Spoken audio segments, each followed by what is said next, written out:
Cook, j'espère que tu vas bien. En tout cas, moi, ça va. Alors aujourd'hui, on va parler programme de musculation.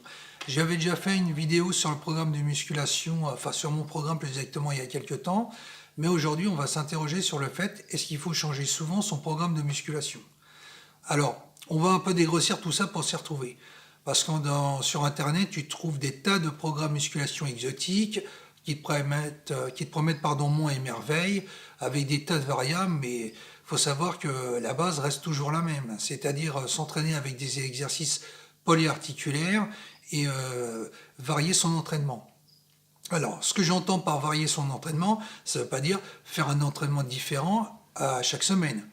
Ça ne veut pas dire qu'il ne faut pas le faire, mais simplement que quand tu as un programme d'entraînement, enfin quand tu testes un programme d'entraînement, il faut trouver celui-là qui te correspond et qui donne des bons résultats.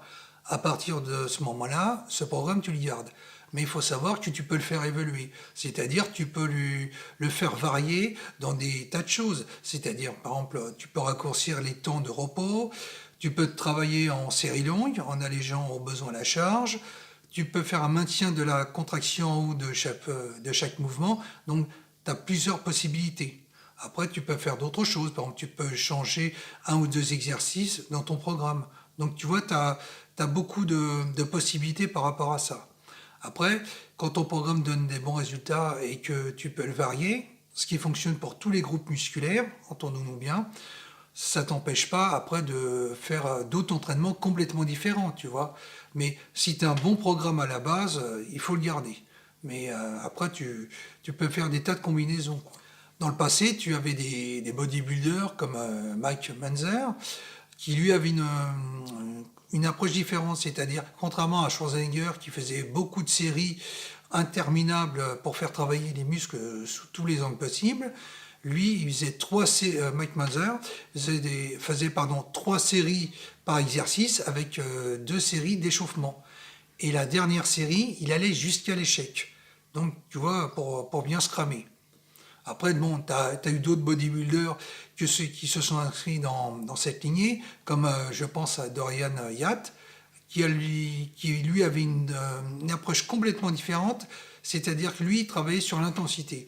Il faisait une seule série par exercice en lourd, pour bien épuiser le muscle, donc dans toute sa profondeur, et après il se reposait entre chaque série le temps suffisant pour qu'il puisse récupérer et passer à la suivante. Donc tu vois, c'est une méthodologie complètement différente, mais qui a donné des bons résultats. Et d'ailleurs aujourd'hui, cette méthode est reconnue par la plupart.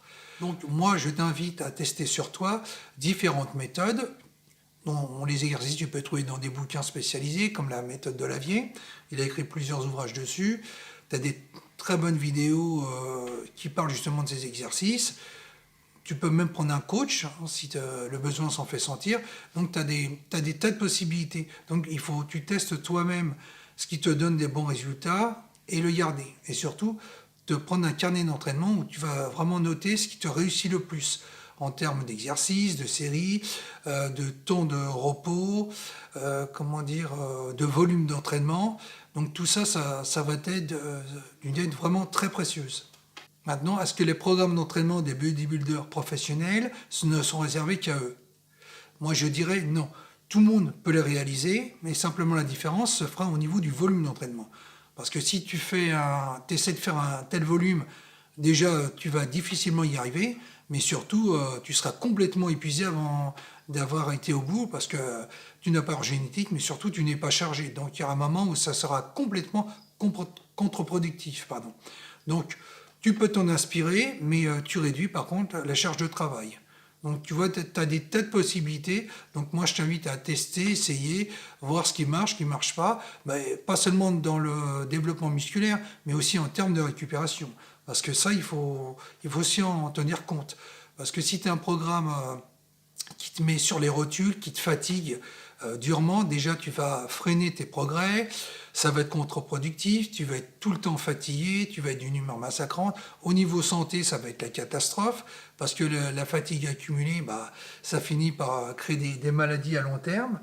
Et surtout, ça va te démotiver de la musculation. Donc il faut vraiment trouver la bonne cadence. Et puis, l'effet tordu aussi que ça peut faire, c'est que ça peut devenir une prison. La musculation peut vraiment devenir une prison au sens propre du terme, Parce que si tu en fais trop, ça va t'isoler socialement, ça va te mettre KO et ça va à l'encontre de ce que tu recherchais.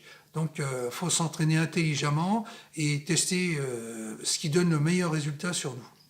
Voilà, bah écoute, on arrive à la fin de la vidéo. J'espère que ça t'aura servi. Donc n'hésite pas à mettre des commentaires.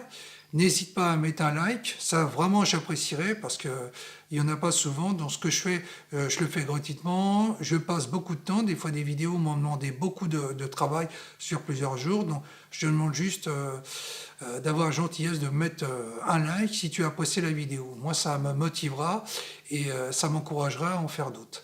Voilà, donc moi je vais te laisser. Je te donne rendez-vous à la prochaine vidéo. Et d'ici là, porte-toi bien. Bye bye.